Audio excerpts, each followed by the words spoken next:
tambalang kumikinang.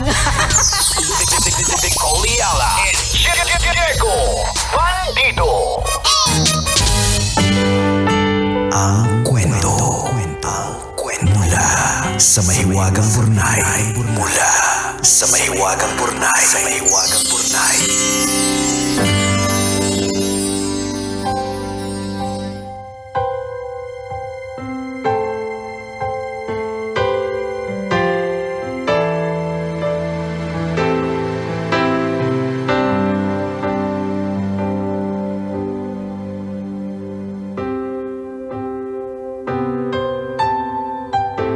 Dear Kumikinang na Tambalang ni Coliala at Diego Bandido.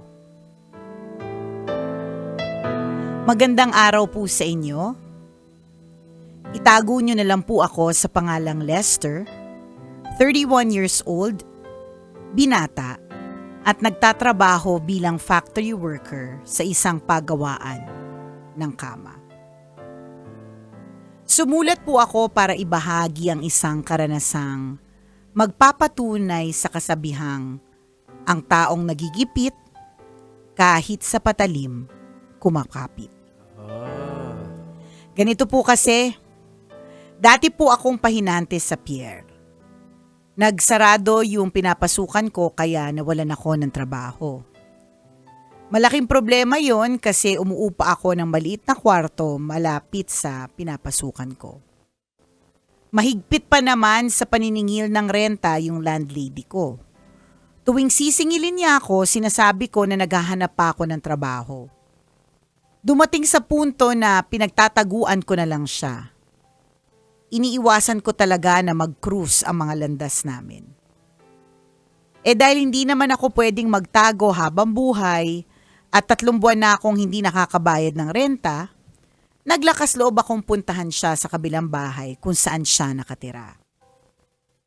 Mag-isa lang sa bahay ang landlady kong byuda dahil lahat ng mga anak nasa abroad na. Makikiusap ako, mangangako na magbabayad agad kapag nagkatrabaho. Marahan akong kumatok sa pinto. Sa halip na simangot, malaking ngiti ang sumalubong sa akin. Ay? Kumakain siya ng hapunan at nang yayain niya akong saluhan siya, hindi na ako nagpapilit. Ang bango kasi ng mainit na sinigang. Kumakalam na din ang sikmura ko ng mga oras na yon. Pagkatapos kumain, tinanong niya kung gusto kong uminom ng kaunti. Yan na! Ang kasabihan, pag may alak, may balak! Kapag sinerte ka nga naman, nakalibre na ng hapunan, may libre pang inom. Unang tagay pa lang, ramdam ko na yung init ng alak sa katawan ko. Dama ko din yung init ng kamay ng landlady ko na dumadaplis sa braso at sa kung saang-saang parte ng katawan ko. Ilang tagay pa at naganap na nga ang hindi dapat maganap. Naku. Matindi ang amoy ng liniment pero sa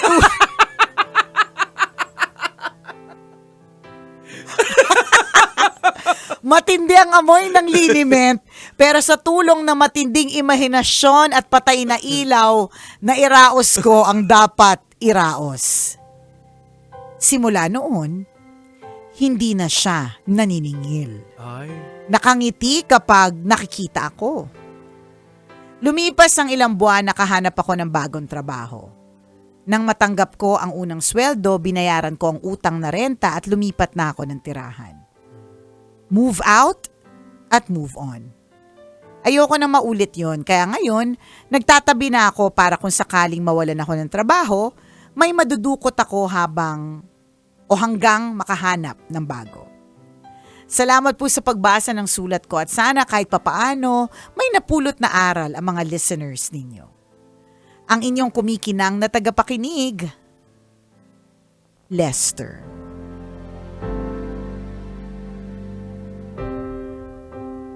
Tama yung sinasabi mo, Lester. Nagtatabi ka pero para meron kang madukot. Yan. Hindi yung nagpapadukot. Correct. Ano na talaga no? Desperate times calls for desperate measures. Tsaka alam mo talaga sa sarili mo na yun yung kapalit 'Di ba? Obviously, Oo naman. yun yung kapalit ng Nasa utak hindi mo na pag-bite. yung pag-invite pala na kumain. Yan, 'di ba? Lalo na nung may pag-inom. Oo. Wag mo kaming lokohin. Oo. Alam namin 'yan na pag may alak may balak, Oo. 'di ba? So, ang maganda naman dito ay natuto ka. 'Di ba? Na this is a lesson for you at maganda din dito Tumayo ka. correct, Oo. hindi mo na siya uulitin. Oo. Kasi may mga iba, Jegs, na, ay, teka, pwede palang Pwede gamitin pala. yung katawan. Correct. Pwede Oo. palang, hindi ako magtrabaho ng matindihan. Ito lang ang kapalit. Oo. Diba? Gawin mo Pwede- ng sugar mommy. Correct, 'di ba? Ah, Pwede pala ito, Oo, 'di ba? kasi Hindi unang-una yung mga anak nasa Abroad. So ibig sabihin may pera talaga tong si auntie. At saka si landlady liniment, 'di ba? Si ating epicacent, 'di ba? Si ating Omega. So, isa lang diba? ang ibig sabihin nun na kaya lumipat si Lester. Hindi niya talaga matext. Correct. Hindi si- niya si talaga. auntie. At saka alam niya mali. Oo. Yun, 'di ba? Masasabi nating naging mali siya kasi una, hindi naman kayo magkarelasyon. Oo. 'Di ba? Tapos pangalawa, alam mong kabayaran kasi siya dun sa Oo. utang. So, yun. Pero kung Oo. nagmamahalan naman kayo, regardless kung amoy liniment siya, amoy cabinet, amoy kukunin na ng Panginoon, 'di ba? Okay lang Oo. kung nagmamahalan, 'di ba? Ayan. Regardless of the age. Kaya lang, alam naman natin na hindi. And then, ulitin lang namin, ang lesson na natutunan dito is you move out and you move on. Ayan. Ganon. Na kapag ka alam mo na may tao, may okasyon, may pagkakataon, may lugar, may gamit Aha. na nagiging dahilan kung bakit ka gagawa ng kasalanan, 'di ba? Iiwasan mo 'yun. Ayan. Aalisin mo 'yung sarili mo sa sitwasyon Oo. na 'yun. Tsaka kung nakagawa ka ng kasalanan, huwag mong hayaan na malublob ka doon sa Yes. kasalanan. Yun ang good thing na ginawa mo, Lester. Correct. Umalis Actually, ka eh. doon kami na proud sa iyo. Oo, Na proud ayan. talaga kami sa iyo doon sa part na umalis ka. Hindi Ayan. yung meron kasing iba diyan na hindi na natin i-judge, pero ang Oo. gagawin nila, pwede palang pagkakitaan yung mga amoy liniment. So, Oo. 'di ba, ang gagawin nila maghahanap Ay. ng mga may marurupok na amoy liniment, 'di ba? Pero sa akin talaga sa utak ko, pumapasok talaga sa utak ko, talagang hindi talaga matake ni Lester. Alam mo Kasi kung siguro, pwede na, tingin ko hindi ka aalis, Lester. feeling ko, Oo. feeling ko, di ko bawa anak nung landlady. Oo. Yan, 'di ba? O Hindi, kaya kung may dating si correct. lady. Kung medyo, kasi hindi naman lahat ng mga matatanda ay may mga bata na amoy liniment pero may dating, 'di ba? Oo. So ibig sabihin may mga matatanda pa rin na malakas ang appeal, 'di ba? Kaso hindi Na-imagine ko dito yung amoy liniment, naka-duster, tapos naka-rollers. Tapos yung kilay yung Yun sa mga nakatato. cartoons. Oo, 'di ba? Parang Nakikita ganon. mo na mga ng mga madrasta. Yan, mga ganon yung imagination ko. Pero dahil, sabi mo nga, di ba, dahil sa matinding imahinasyon at Oo. pagkapatay ng ilaw, at syempre, Oo. dahil sa influence na rin ng alak. Alam mo, Correct. yun din siguro yung dapat na i-remind natin since it's a weekend, weekend na naman. At syempre, dahil ito na yung panahon ng parties, Tama. madami na pong year-end party eh. Correct. Mas marami nga akong hosting ng November kaysa December. Ay, ganun. Kasi mga nauuna na sila.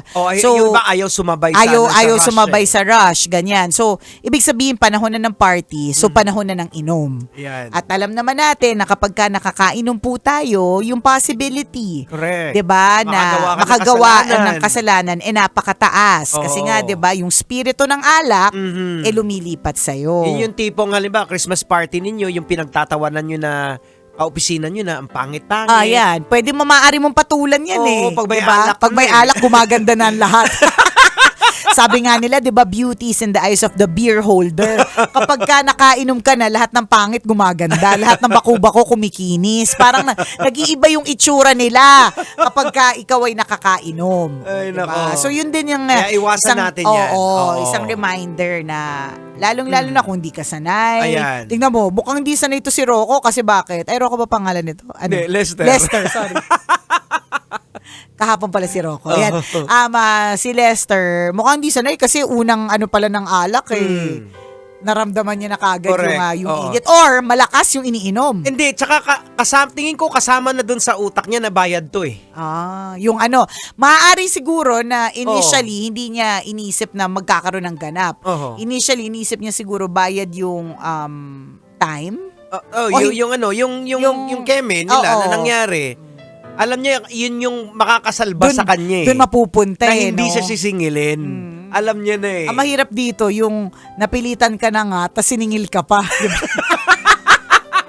Yun ang masakit. Yung hindi mo na nga matanggal-tanggal yung amoy ng liniment sa ilong mo, 'di ba? Siningil ka pa. Nakakaloka. Kwento ka pa sa iba. Oh my God.